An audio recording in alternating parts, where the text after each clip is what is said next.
bringing up the mixer here, checking VU levels. Gonna start outputting the VST parts. I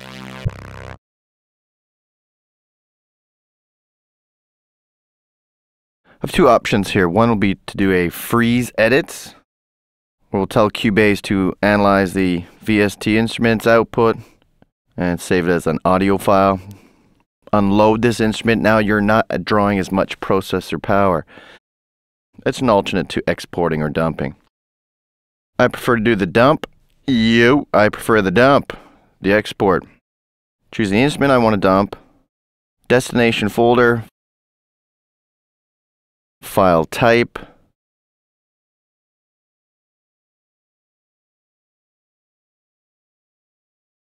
Bit rate.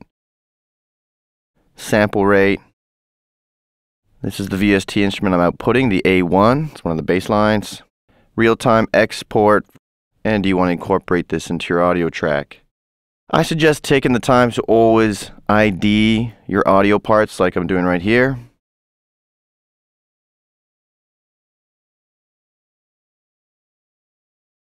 Sequencer's telling me it will merge these parts into a single track. It does the export. And down here on the bottom is my audio file. This is the WAV file representation of that VST performance. This is the same performance as the MIDI events. Wah, wah.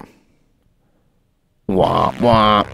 So now I can cut, copy, and paste with the audio segment versus the VST MIDI performance. Right here I'm zero crossing the ends. Just doing a quick fade out on the beginning and the end of this audio file before I start copying it. Control K or Apple K, how many times? And now each loop is edited.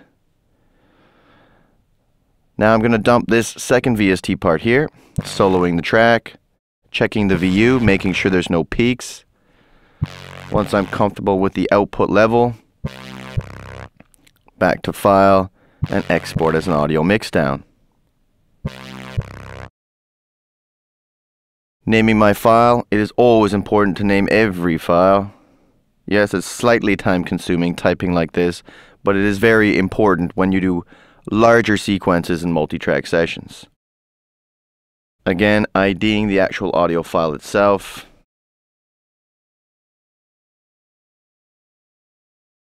And export.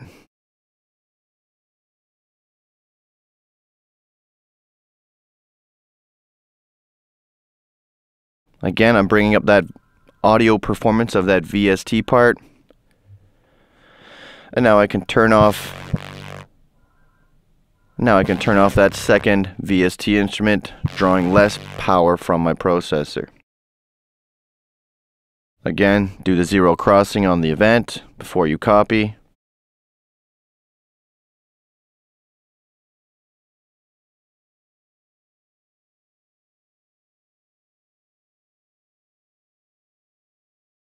Now I'm opening up my locator points. This synth line or this pad line is much longer, and when you export, you're exporting between your left and right locator points.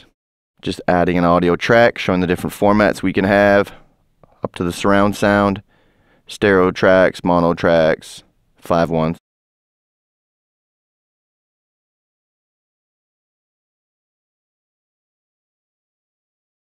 Creating a MIDI part. Selecting the input, checking the sound card connections, adding an input bus, choosing how many channels I want to create, what type of channels to create, and now I can access these bus channels.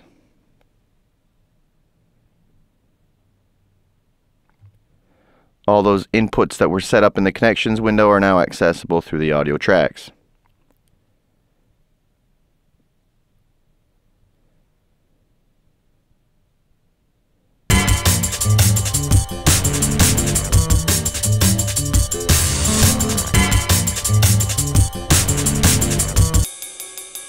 I'm soloing just the hi-hat track, the MIDI performance, and this is the audio input. my synthesizer's outputting these sounds. I've patched in the output of that synthesizer to my sound card's input, activated an input track, armed it, and we're hearing the return.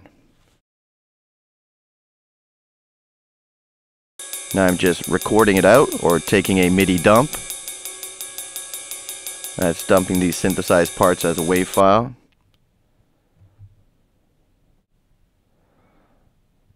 Just cross-fading out and in, sizing it up, making my copies. You dump out all of your synthesized parts from external devices, synths, or samplers. You dump them and track them as WAV files or audio files. Name your audio file before you track.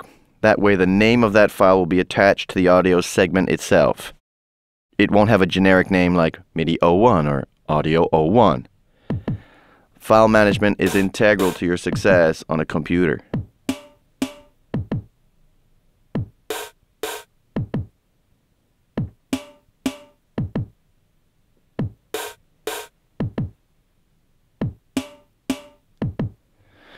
Now here are the kicks and snares from the synthesizer. Just lowering the input level, monitoring the track, making sure there's no peaks, no red lights. Red lights are sexy, but they're not good for tracking.